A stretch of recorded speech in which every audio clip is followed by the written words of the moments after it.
Hello दोस्तों, gravity ground के इस यूट्यूब चैनल पर आपका स्वागत है। इस वीडियो में हम इलेक्ट्रिसिटी के कुछ पीवाईक्यू करेंगे जो कि आपके परीक्षा के लिए बहुत ही इम्पोर्टेंट हो सकते हैं। प्लीज़ वीडियो को पूरा देखिएगा और अगर ये वीडियो में आपको कुछ भी जानकारी मिलेगी प्लीज़ वीडियो को लाइक करेंगे और मेरे चैनल को सब्सक्राइब कीजिएगा ताकि मैं ऐसे ही वीडियो आपके लिए लाता रहूँगा। ठीक है ना। चलिए दोस्तों शुरू करते हैं। सबसे पहला जो अपने पास सवाल है कि विद्युत धारा की इकाई क्या होती है। विद्युत धारा की इकाई क्या होती है। ठीक है दोस्तों, तो हम सबको पता होना चाहिए विद्युत धारा कहते किसे हैं। तो आवेश प्रवाह की दर को विद्युत धारा कहते हैं। विद्युत धारा को हम आई से प्रदर्शित करते हैं।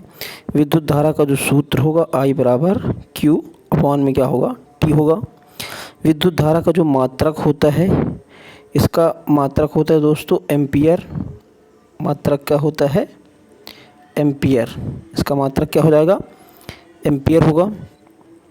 और ये कैसी राशि है, तो ये दोस्तों अदिश राशि है। कैसी राशि है, ये अदिश राशि है।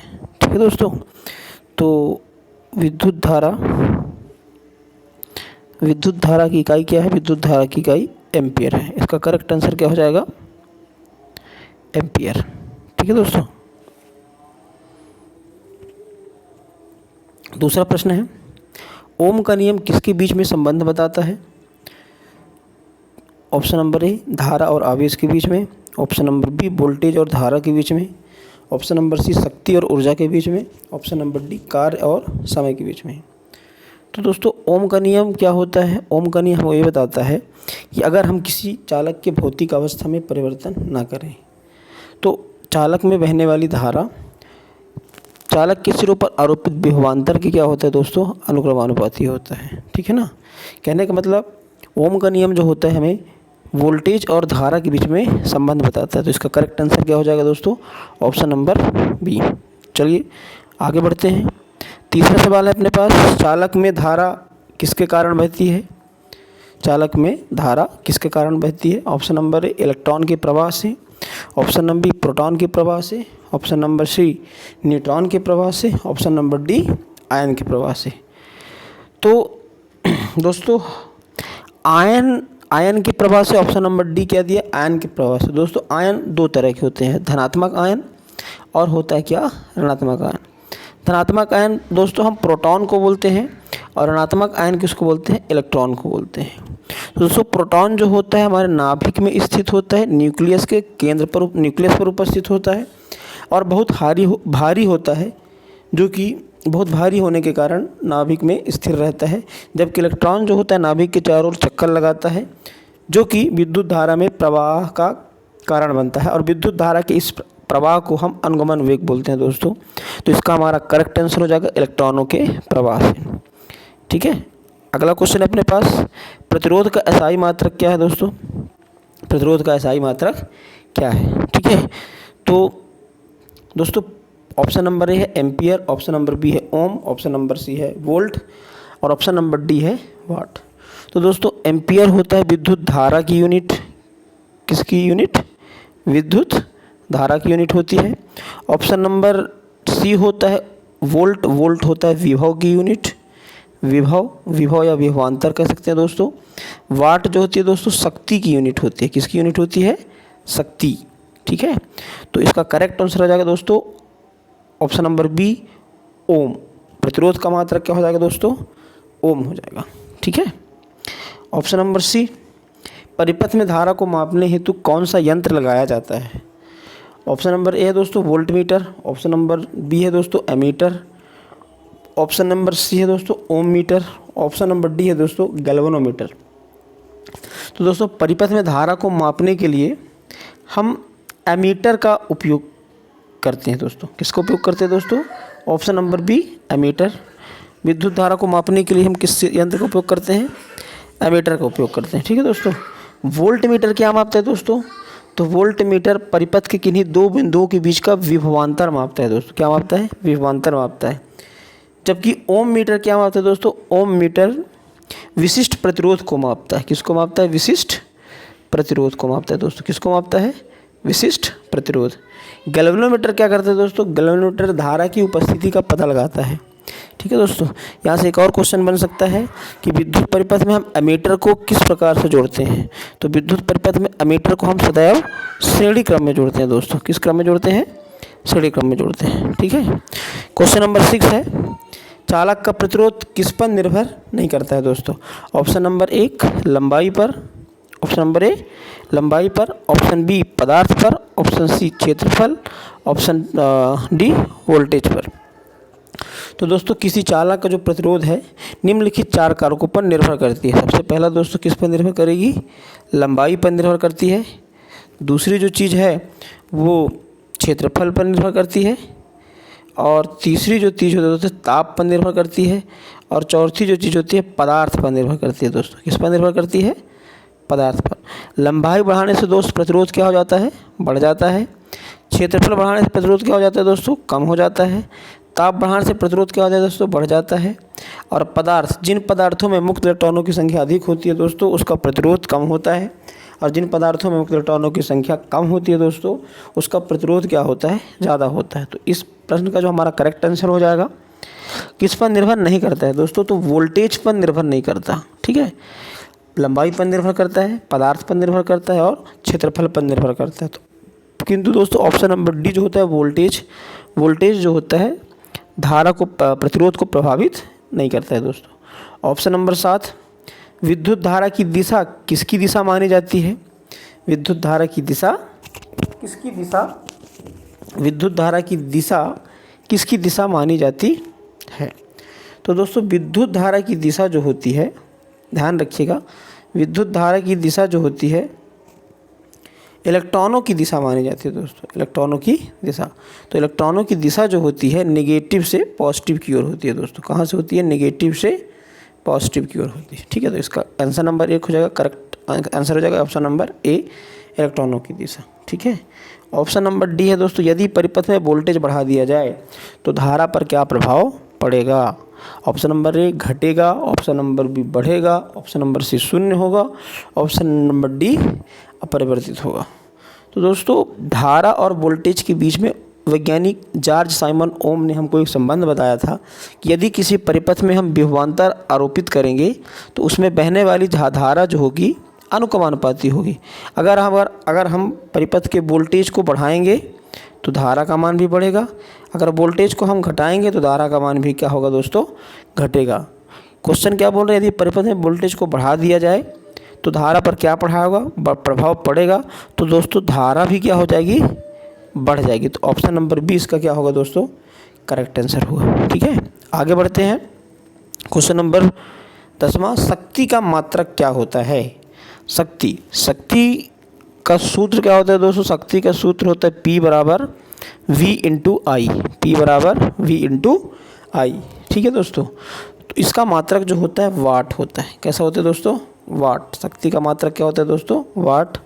वोल्ट किसका मात्रक होता है? तो वोल्ट मात्रक होता है दोस्तों विभव का। ओम किसका मात्रक होता है? प्रतिरोध का। जबकि जूल किसका मात्रक होता है? तो जूल होता है कार्य का। ठीक है दोस्तों, कार्य का मात्रक होता है दोस्तों। ठीक है। जूल का नियम किससे संबंधित है दोस्तों? तो जूल का नियम जो दोस्तों संबंधित है ऊष्मा से संबंधित है। जूल का नियम किससे संबंधित है? ऑप्शन नंबर 20 का क्या होगा? करेक्ट आंसर होगा। ठीक है। अगले प्रश्न की ओर बढ़ते हैं। चालक की प्रतिरोधकता किस किस पर निर्भर करती है? तो दोस्तों चालक की प्रतिरोधकता को ही हम क्या बोलते हैं? विशिष्ट प्रतिरोध। जो चालक का जो विशिष्ट प्रतिरोध होता है या इसको रेजिस्टिविटी होती है, इसकी प्रतिरोधकता होती है, ये दोस्तों निर्भर करती है सिर्फ और सिर्फ किस पर निर्भर करती है? ये चालक के पदार्थ पर निर्भर करती है। क्षेत्रफल बढ़ाने, लंबाई बढ़ाने या वोल्टेज बढ़ाने से प्रतिरोधकता में कोई परिवर्तन नहीं होता है। अगर हम चालक पदार्थ ही बदल दें तो चालक पदार्थ बदलने से चालक की जो प्रतिरोधकता होगी दोस्तों वो भी क्या हो जाएगी? बढ़ जाएगी। क्वेश्चन नंबर 13 है, चालक में धारा बढ़ाने के लिए क्या किया जाना चाहिए? दोस्तों चालक में धारा बढ़ाने के लिए क्या किया जाना चाहिए? ऑप्शन नंबर ए वोल्टेज को घटाना चाहिए, ऑप्शन नंबर बी प्रतिरोध को बढ़ाना चाहिए, वोल्टेज को बढ़ाना चाहिए, प्रतिरोध को अनंत करना चाहिए दोस्तों। ठीक है दोस्तों। वोल्टेज को अगर हम बढ़ाएंगे, वोल्टेज को क्या करेंगे? घटाएंगे तो धारा भी क्या हो जाएगी दोस्तों, कम हो जाएगी। अगर हम प्रतिरोध को बढ़ा देंगे दोस्तों, प्रतिरोध को क्या करेंगे, बढ़ाएंगे, तो प्रतिरोध को बढ़ाने से धारा क्या हो जाएगी, धारा को ये रोक देगा। प्रतिरोध किसे कहते हैं, विद्युत धारा के मार्ग में रुकावट को। तो प्रतिरोध बढ़ाने से विद्युत धारा कम हो जाएगी। ठीक है दोस्तों, वोल्टेज बढ़ाएंगे तो धारा का मान भी क्या हो जाएगा, बढ़ जाएगा। तो इसका करेक्ट आंसर क्या हो जाएगा, ऑप्शन नंबर सी। आगे बढ़ते हैं दोस्तों, क्वेश्चन नंबर 15 अपने पास, फ्यूज तार का प्रतिरोध कैसे होता है। फ्यूज तार का प्रतिरोध कैसे होता है दोस्तों, तो फ्यूज तार का प्रतिरोध दोस्तों बहुत ही कम होता है, बहुत ही कम होता है, बहुत ज़्यादा कम होता है। फ्यूज तार का प्रतिरोध बहुत ज़्यादा कम होने से अगर धारा का मान बहुत ज़्यादा हो जाएगी तो प्रतिरोध बहुत कम होने से अधिकतम धारा इससे प्रभावित होगी और फ्यूज तार जो होगा दोस्तों कट जाएगा, जिससे हमारे घरेलू परिपथ में कोई नुकसान नहीं होगा और हमारे घर के जो उपकरण होंगे वो सुरक्षित रहेंगे दोस्तों। ठीक है, तो इसका करेक्ट आंसर क्या हो जाएगा, बहुत कम होना चाहिए। ठीक है दोस्तों, तो दोस्तों प्रतिरोध, अगला क्वेश्चन अपने पास क्वेश्चन नंबर 16, प्रतिरोध श्रेणी क्रम में जुड़ने पर कुल प्रतिरोध क्या होता है। प्रतिरोध बढ़ता है, प्रतिरोध घटता है, समान रहता है, शून्य हो जाता है। तो दोस्तों श्रेणी क्रम में जोड़ने से प्रतिरोध जो होता है, प्रतिरोध का सूत्र होगा R बराबर R1 प्लस R2 प्लस में क्या होगा दोस्तों, R3। कहने का मतलब अगर प्रतिरोध को हम श्रेणी क्रम में जोड़ेंगे तो जो प्रतिरोध हो जाएगा, कुल प्रतिरोध जो होगा बढ़ जाता है। ठीक है ना दोस्तों, क्या हो जाता है, बढ़ जाता है। तो इसका करेक्ट ऑप्शन क्या हो जाएगा, ऑप्शन नंबर ए बढ़ता है। प्रतिरोध समांतर क्रम में जुड़ने पर कुल प्रतिरोध क्या होगा दोस्तों, तो समांतर क्रम का कुल प्रतिरोध का सूत्र होता है 1/R equal to 1/R1 plus 1/R2 और इसको कुल जोड़ने से कुल प्रतिरोध जो होता है घट जाता है। ठीक है, किसी भी एक प्रतिरोध से क्या हो जाएगा, घट जाएगा दोस्तों। ठीक है, ऑप्शन नंबर 18, यदि किसी चालक की लंबाई को दोगुनी कर दी जाए तो प्रतिरोध क्या होगा दोस्तों। तो दोस्तों हमको पता होना चाहिए चालक का जो प्रतिरोध होता है लंबाई के क्या होता है, अनुक्रमानुपाती होता है। मतलब अगर लंबाई को हम 1 गुना करेंगे तो प्रतिरोध भी दोस्तों 1 गुना हो जाएगी।